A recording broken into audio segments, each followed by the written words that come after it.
Bonjour tout le monde et bienvenue dans un nouveau Disneylogie HS. Et aujourd'hui je ne serai pas seul pour ce HS parce que j'ai un invité. Eh ben, bonjour Kael, je suis Bella Storm, aka Marcy Storm, Autistic Geek. Salut Bellastan. Je me suis dit que je pourrais exceptionnellement participer à cette vidéo que j'ai demandé sur Tipeee. Après tout, on parle quand même de mon film préféré. Il faut savoir que la Walt Disney Company adore faire des films avec ses attractions. Sauf que cette fois-ci, Tomorrowland, donc à savoir le nom original du film, n'est pas une attraction mais un land. Tomorrowland, un land, c'est logique. À l'origine, ce land était surtout pour montrer les idées futuristes de l'époque. Mais du coup, qu'est-ce que ça donne en film? La première chose qu'on puisse dire à son sujet, c'est qu'il a la particularité d'avoir deux premières actes. C'est centré sur l'un des deux protagonistes, ce qui donne un début qui, je l'avoue, est un peu long à démarrer. Puis il y a un cri d'école et on embarque dans un road trip sous fond de SF où on ne s'ennuie à aucun moment. L'immersion dans la découverte de ce monde rétro-futuriste étant en plus bien aidée par l'armement et la robotique travaillée, ainsi que toute la créativité présente dans la technologie. Au niveau du scénario, il est assez simple et c'est dommage. Parce que la majorité du scénario, c'est d'aller d'un point A à un point B, mais beaucoup trop long. Nous avons une jeune fille qui va trouver un pins qui lui permet de voyager dans un autre monde. Elle va essayer de trouver un moyen d'y aller directement sans toucher le pins. Pour cela, elle va rencontrer un jeune androïde du nom de Athena et un vieil homme appelé Frank qui a déjà été à Tomorrowland. Et à partir de là, leur but c'est d'y aller. En soi, c'est pas mauvais. Je veux dire, il y a beaucoup d'histoires où le but c'est d'aller quelque part et c'est une bonne trame narrative. Sauf que là, le film essaie surtout de nous vendre Tomorrowland et de nous vendre un message avec ce film. Le problème, c'est que ce message n'apparaît que dans les dernières minutes du film. Le voyage prend tellement de temps qu'il ne sert à rien dans le développement du message du film, que le scénario en devient un peu caduque. J'aurais fortement apprécié qui réduisent cette durée de voyage. Parce qu'en soi, c'est bien, on voit des super lieux, on voit la Tour Eiffel par exemple, c'est super cool, mais c'est un peu inutile. Je sais pas si les réalisateurs Brad Bird n'avaient pas d'idée, mais j'avoue j'ai beaucoup de mal à le comprendre.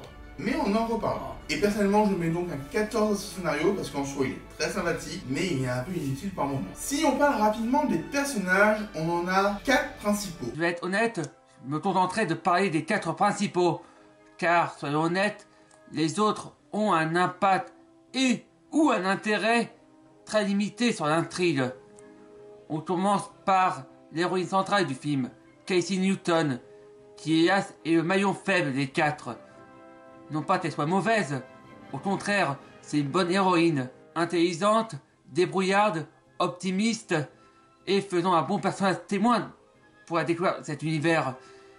Mais hélas, elle souffre du fait de ne pas évoluer durant l'aventure et d'être en plus même pas concernée par le cœur émotionnel. Elle préfère clairement son partenaire, Frank Walker, un ancien inventeur de génie qui a vécu à Tomorrowland et qui certes paraît un peu grinçeux lors de ses premières apparitions, mais on finit par s'attacher à lui de par son passé, son lien avec les deux héroïnes, ainsi que l'évolution auquel il a droit durant l'aventure. Passons ensuite à ma favorite, Athena, un robot recruteur qui, sous son apparence de petite fille, cache en réalité une personnalité sage et mature. Son passif avec Frank Walker forme le cœur émotionnel du film et elle fait en plus une excellente guide et garde du corps pour Casey. Pour finir, il y a l'antagoniste principal du métrage, David Nix, qui en doit beaucoup à son interprète Hugh Dr House Laurie, mais son rôle marche aussi très bien en soi, étant un scientifique dirigeant qui privilégie l'aspect pratique au détriment de la créativité et qui en plus forme un excellent opposant philosophique au protagoniste. Les gérants de la boutique qui sont zarbi comme il faut, c'est parfait. Et les androïdes qui traquent notre petit groupe, c'est parfait aussi. On a bien un sourire bien robotique, un aspect robot qui marche du feu de Dieu. Et pour les personnages principaux, ça marche très bien aussi. On a nos deux co-protagonistes qui ont une bonne dynamique, qui ont une bonne histoire, on a envie de les suivre. Ils sont pas forcément déplaisants à suivre, il y a des petits moments où on se dit ok, qui va un petit peu loin là, mais globalement oui, c'est un plaisir de faire le voyage avec eux. Même si je préfère Athena. Athena, c'est typiquement le genre de personnage que j'adore. C'est un personnage qui est totalement en désaccord avec son univers, et moi ça me plaît. C'est un robot qui doit obéir à des ordres certes, mais qui le fait à sa manière, avec son look. Elle a un look d'enfant, bah c'est normal, elle est jouée par un enfant, mais elle est tellement intelligente et tellement pas robotique en fait, que je trouve que ça marche très bien. La première fois que j'ai vu le film, je m'en suis un peu douté que c'était un robot, mais ça se voyait pas tant que ça, donc clairement si vous devez voir ce film, c'est pour Athéna. Par contre, on a un petit problème avec l'antagoniste principal, à savoir David Nix. David Nix nous est présenté dès le début du film dans le flashback de Franck. Mais on n'en reparle plus jusqu'à la fin. Et là où le message du film est dévoilé, c'est David Nix qui nous le dévoile. C'est dommage. Je pense qu'on aurait pu avoir quelque chose de plus homogène si ce méchant avait été là tout du long. Le fait de ne l'avoir que sur la fin, bah on ne s'y attache pas. Et c'est dommage parce que Hugh Laurie est un excellent acteur, mais il n'est pas très bien utilisé. Et encore une fois, bah ça dessert le message du film. On en reparlera. Donc à part ce petit écueil, je donne quand même un 18 au personnage. Je vais faire court en ce qui concerne la musique. Comparée à la plupart des BO récents de Michael Giacchino, elle est excellente, en plus de bien coller aux scènes du film. Pour la musique, je donne un 15 parce que elle s'intègre parfaitement dans le film, elle est pleine d'espoir, c'est un des messages du film, donc moi ça me convient. Elle n'est pas prenante et incroyable, mais elle est sympathique, donc pour moi, 15 ça lui va très bien. Passons ensuite à la mise en scène, et il n'y a pas photo, c'est réussi. Brad Bird n'a beau n'être qu'à son deuxième film en live action, on ressent clairement sa patte et sa maîtrise dans la réalisation. Mention spéciale à la visite de Tomorrowland par Casey, qui est filmée en plan séquence. Le gros point fort du film, c'est sa mise en scène, et je donne un bon 19. Parce que même si elle peut être un peu classique par moment, là c'est pas toujours le cas. Notamment, il y a plein de transitions qui sont faites de manière tellement subtile ou tellement nickel que c'est un bonbon pour les yeux. Chaque fois qu'un personnage touche un pin, se retrouve d'un coup à Tomorrowland, mais on ne sent pas la coupure. On a vraiment l'impression qu'on voyage avec lui. Et il y a très peu de films qui font ça. Beaucoup auraient fait un cut, bah non, pas celui-là. On nous montre le voyage de manière vraiment fluide. C'est tu es un endroit, tu es un autre, et voilà, c'est comme ça. Et je sais pas comment ils ont fait, mais je trouve ça juste incroyable.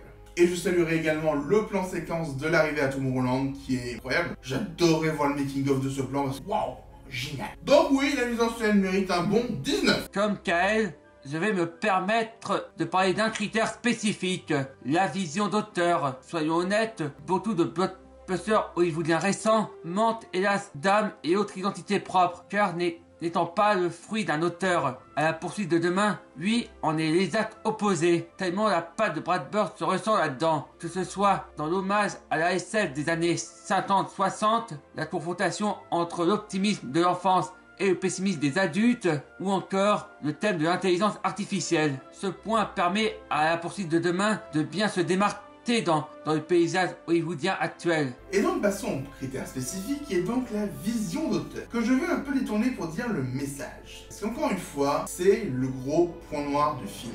Le message est vraiment louable dans l'idée et c'est le genre de message que j'ai moi-même voulu faire passer dans Le Bon Point récemment. Cette idée que le monde est maintenant tellement cynique, il n'y a plus d'espoir si on ne fait rien. Je trouve le message super beau, mais il arrive beaucoup trop tard. Un message de cette envergure-là, il aurait dû arriver dès la moitié du film, voire même avant. Là, il arrive après le deuxième tiers. Sincèrement, c'est un ratage complet pour le développer correctement. Et c'est encore plus un ratage quand on voit que le méchant avait raison. Le monde que décrit le méchant, c'est le monde où on est actuellement. Et c'est triste. On voit que Brad Bird a voulu mettre toute sa bonne foi dans ce film, mais il a mal fait. J'adore les messages des films de Brad Bird, notamment ceux des Indestructibles, mais là, il l'a pas exploité au meilleur de son potentiel. Et c'est vraiment dommage quand on voit tout ce qu'est Tomorrowland. Tomorrowland est vraiment quelque chose de grandiose quand on y pense. Je vais en parler pour la partie anecdote, mais voilà, à cause de ce message qui arrive trop tard et qui malheureusement n'a pas été compris, je lui donne qu'un 12. En conclusion, À la poursuite de demain est un film incroyablement sous-coté qui mérite bien plus d'attention et que donc, par évidence, je vous recommande fortement. Je lui donne la note de 18,5 sur 20. Au final, c'est quand même un 78 sur 100, donc bon film que je vous conseille, mais il a des défauts. Donc, clairement pas un de mes films préférés. Je suis content que ce soit un des tiens, Bellastorm, mais il a de gros défauts qui, malheureusement, m'empêchent de l'apprécier à sa juste valeur. Encore une fois, la mise en scène est sublime, les personnages sont adorables, mais c'est pas pour moi. Bref, passons à la partie anecdote. Bon, alors la première elle est facile, parce que comme je vous l'ai dit, Tomorrowland, ça vient d'un land de Disney. Mais si vous aviez remarqué que la manière d'accéder, c'était avec It's a Small World. Je voulais juste vous mettre la chanson en tête.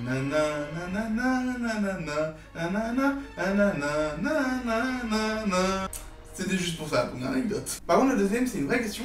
Est-ce que vous savez pourquoi Tomorrowland s'appelle À la poursuite de demain en français? Pourquoi ils n'ont pas gardé Tomorrowland? Après tout, Land, on connaît à peu près. Tomorrow, on va comprendre que c'est demain. Enfin, c'est un bon titre. Ben, tout simplement parce qu'il y a un festival de musique qui s'appelle Tomorrowland. Donc, ils ont censuré un peu ce titre. Sachant qu'à la toute base, le film devait s'appeler 1952. Et je n'ai aucune idée de pourquoi. Rien qui se passe en 1952 dans l'histoire. Et d'ailleurs, ce film est en projet depuis très longtemps, à savoir depuis 2008 au moins. Et je suis sûr que vous connaissez un des acteurs qui devait y jouer à la base, Dwayne Johnson, The Rock. Bon, au final, il n'y a pas joué, il a eu une belle carrière après. Tandis que George Clooney, on voit beaucoup moins. Oui, je l'ai pas dit, mais George Clooney joue Frank adulte. Parce qu'on voit aussi Frank enfant. Et il faut savoir un truc, c'est que Brad Bird avait oublié un petit détail, c'est que les enfants ça grandit. Et du coup, la jeune Athena et le jeune Frank, souvent ils perdaient des dents sur le tournage. Du coup, il y a plusieurs scènes où ils ont de fausses dents. Je trouve ça génial. C'est le fait que les enfants perdent leurs dents, c'est quelque chose d'immuable, mais on l'oublie tout le temps. Vous en seriez souvenu, vous? J'espère que ça n'aura pas fait des coups supplémentaires, mais ça me fait rire. Et sinon, on voit donc Frank dans Tomorrowland au début du film, donc il y a longtemps. Mais est-ce que vous saviez qu'on voyait Tomorrowland encore plus avant? Ma phrase ne veut rien dire. Mais en gros, c'est juste pour dire qu'il existe un livre préquel à Tomorrowland. N'hésitez pas à le lire. Moi, j'ai pas encore réussi à le trouver, mais il a l'air vraiment très intéressant. Il nous raconte la construction de Tomorrowland dans le film. Parce qu'en vrai, c'est différent. Je vous l'ai dit, dans le film, on voit la Tour Eiffel. Et Gustave Eiffel est justement à l'origine